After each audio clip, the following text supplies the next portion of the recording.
नमस्कार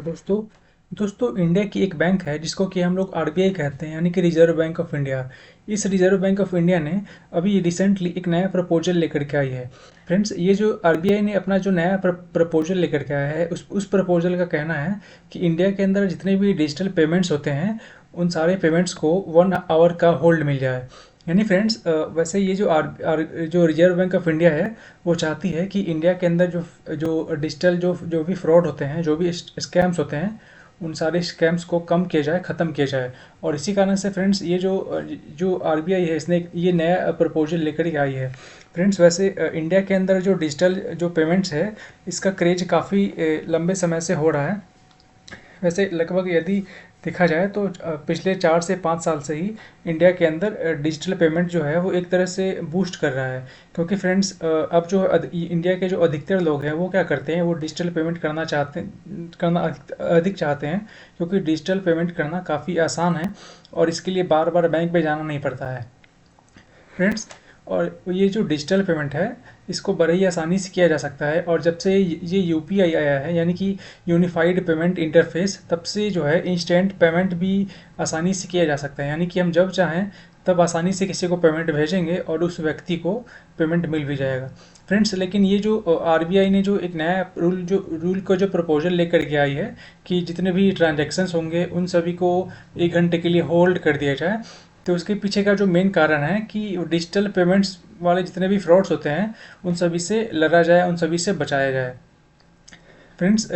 वैसे इंडिया के अंदर अधिकतर जो लोग हैं, अधिकतर जो यूजर्स हैं, वो डिजिटल पेमेंट का यूज़ करते हैं। तो इसी का जो फ़ायदा है वो स्कैमर्स उठाते हैं और ये फ्रॉड करने वाले लोग उठाते हैं। तो इसी कारण से इसी बात को ध्यान में रखते हुए ये जो आरबीआई है उसने अपना एक नया प्रपोजल लेकर के आया है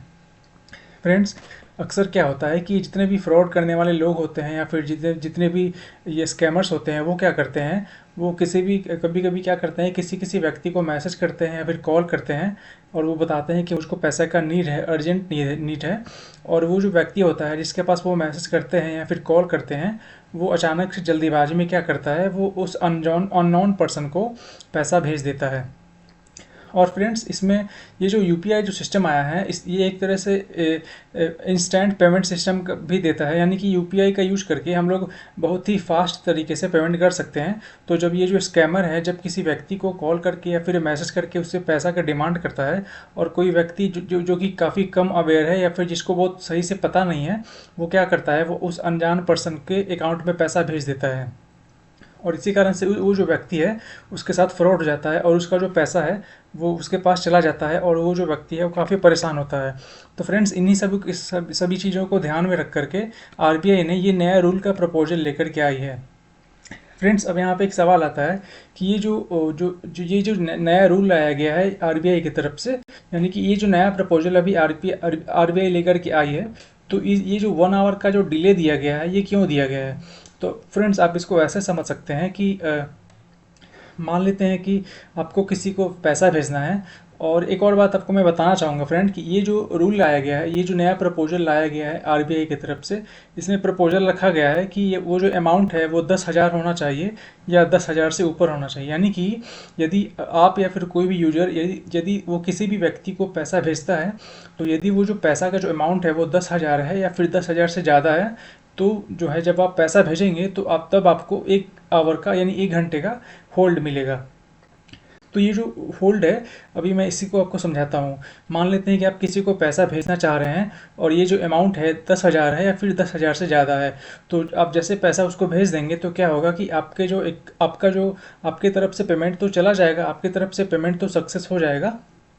लेकिन फ्रेंड, आपका जो बैंक है, जिस बैंक पे आपका अकाउंट है, वो आपके पैसे को 1 घंटे तक होल्ड होल्ड करके रखेगा। और फिर बाद में जब 1 घंटा हो जाएगा तो उसके बाद जो है आपने जिस व्यक्ति को पैसा भेजा है उस व्यक्ति के अकाउंट में पैसा चला जाएगा फ्रेंड्स। और ये जो 1 घंटे का जो टाइमिंग जो दिया गया है, ये 1 घंटे का टाइमिंग इसलिए दिया गया है ताकि यदि आपको बाद में रियलाइज़ हो कि आपने जिसको पैसा भेजा है क्या वो कोई स्कैमर तो नहीं है, और यदि आपको ऐसा महसूस हुआ बाद में कि आपने जिसको पैसा भेजा है वो एक तरह से स्कैमर है, एक तरह से फ्रॉड करने वाला कोई व्यक्ति है, तो आप अपने माइंड को चेंज करके और आपने जो ट्रांजैक्शन किया है, आपने जो पैसा भेजा है उसको आसानी से कैंसिल कर सकते हैं तो फ्रेंड्स इसी कारण से ये जो डिले जो दिया गया है 1 आवर का जो होल्ड दिया गया है, ये इसी कारण से आरबीआई की तरफ से रूल से जो प्रपोजल है उसमें दिया गया है फ्रेंड्स। लेकिन जितने भी स्मॉल पेमेंट्स हैं, यानी कि जितने भी वो पेमेंट्स जो कि 10,000 से कम वाले पेमेंट होंगे, वो जो है स्टैंड तरीके से ही पेमेंट हो सकते हैं, यानी कि पहले जैसे होता था वैसे ही सब कुछ नॉर्मल रहेगा। केवल ये जो 10,000 रुपये या फिर 10,000 से ज़्यादा जो रुपए होंगे, उसके ट्रांजैक्शन में 1 घंटे का होल्ड दिया जाएगा। या फिर यदि आप जैसे मार्केट से कुछ सामान लेना चाहते हैं या फिर कुछ भी शॉप में जा कर के कुछ भी खरीदते हैं, तो वहाँ का जो अमाउंट है, यदि वो 10,000 से कम होगा तो आप उसको आसानी से पे कर पाएंगे। लेकिन यदि कोई मर्चेंट अकाउंट में आपको पे करना है, क्यूआर के कोड से पे करना है, तो आप उसको आसानी से पे कर पाएंगे और वहाँ पे आपको कोई दिक्कतों का सामना नहीं करना पड़ेगा। लेकिन जैसे ही आपको 10,000 या फिर 10,000 से ज़्यादा अमाउंट कहीं पे करना होगा, तब जा करके आपको वहाँ पे 1 घंटे का होल्ड करना पड़ेगा। फ्रेंड्स वैसे ये जो आरबीआई की तरफ से जो नया रूल प्रपोजल लाया गया है, तो इसमें जो 1 घंटे का जो होल्ड मिल रहा है, इसको हम एक तरह से कह सकते हैं कि ये गोल्डन आवर है। ऐसा इसलिए मैं बता रहा हूँ आपको फ्रेंड्स, क्योंकि जैसे मान लेते हैं कि आपने किसी अननोन पर्सन को पैसा भेज दिया और फिर आपका जो पैसा है ये अचानक से उस व्यक्ति के पास चला गया और बाद में आपको पता चला कि आपने जिसको पैसा दिया है, आपने जिसको पैसा भेजा है, वो एक तरह से फ्रॉड करने वाला है, एक तरह से स्कैमर है। तो फिर आपको इससे क्या नुकसान होगा, और फिर जो है आपके अकाउंट से जब एक बार पैसा कट गया तो फिर आपके पास दोबारा पैसा नहीं आएगा। लेकिन यदि मान लीजिए ये वाला जो रूल जो लाया गया है, यदि इस रूल को ये जो प्रपोजल जो लाया गया है ये आरबीआई की तरफ से, यदि इस प्रपोजल को एक्सेप्ट कर लिया जाएगा, तो उससे क्या होगा कि यदि मान लेते हैं कि आपने किसी भी अनजान व्यक्ति को 10,000 या 10,000 से ज़्यादा रुपए ट्रांसफ़र किए, तो आपका आपका जो आपकी तरफ से पेमेंट तो हो जाएगा, लेकिन आपका जो बैंक है आपके पैसे को अभी अपने पास ही रखेगी।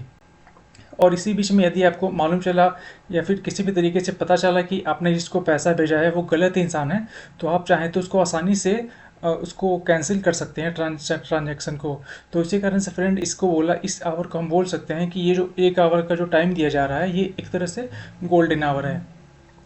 फ्रेंड्स अब यहाँ पे एक सवाल आता है कि आखिर में ये जो नया जो रूल जो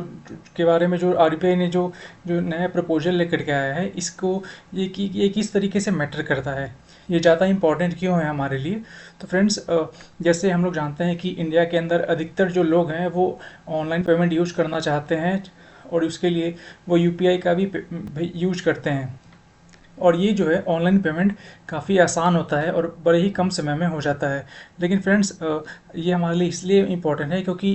हम लोग जो ऑनलाइन जो पेमेंट करते हैं तो उसमें क्या होता है, उसमें डर रहता है हमारे साथ स्कैम होने का। यानी कि ऑनलाइन पेमेंट हम जब करते हैं तो उससे हमारे हमारे साथ नुकसान हो सकता है और हमें खतरा भी रहता है कि हमारा जो पैसा है वो उसका लॉस हो सकता है, या फिर हमारा जो पैसा है वो किसी फ्रॉड व्यक्ति के पास जा सकता है। तो इन्हीं सभी गलत चीज़ों को रोकने के लिए हमें स्कैमर से और फ्रॉडस्टर से बचाने के लिए ये जो रूल है हमें एक तरह से बचा सकती है। और फ्रेंड्स दूसरा इससे एक और फ़ायदा ये है, ये जो है ये हमारे लिए इसलिए भी इम्पॉर्टेंट है क्योंकि ऐसा करके हमारे जितने भी डिजिटल पेमेंट्स होंगे वो बिल्कुल सेफ़ हो जाएंगे और बिल्कुल भी सुरक्षित रहेंगे, ताकि हम लोग का जो भी पैसा होगा वो किसी भी फ्रॉड के पास नहीं जाए और किसी भी स्कैमर के पास नहीं जाए।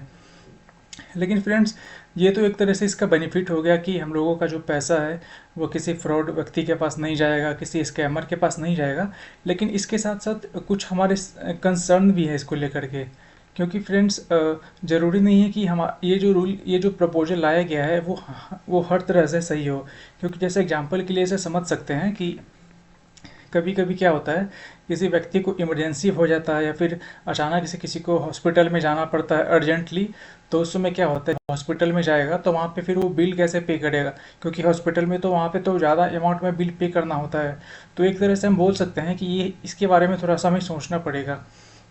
क्योंकि हॉस्पिटल में मान लीजिए कुछ टेस्ट करवाना है, कोई जांच करवाना है, तो वहाँ पे तो इंस्टेंट बिल पे करना होता है। और दूसरा फ्रेंड्स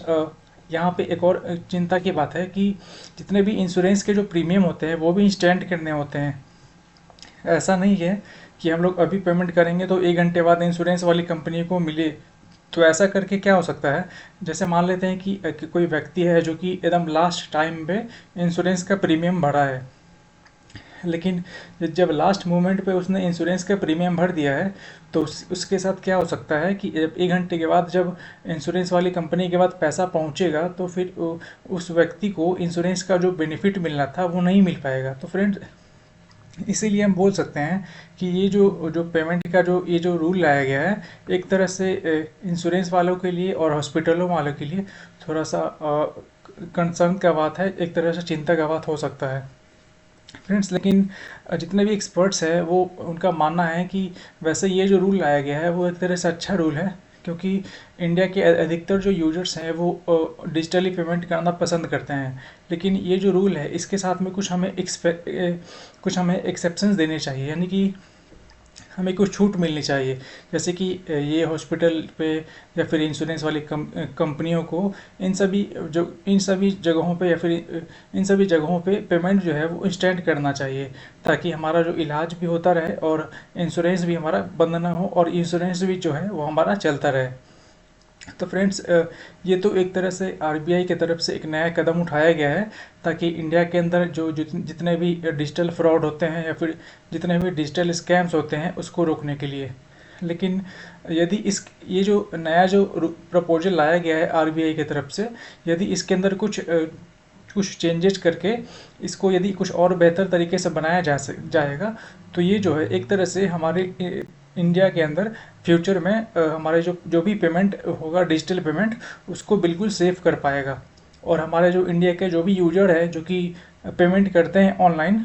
उनका जो पेमेंट है बिल्कुल सेफ और सिक्योर होगा। तो फ्रेंड्स, इस वीडियो में इतना ही। आपसे मैं मिलता हूँ अगले वीडियो में। तब तक के लिए गुड बाय।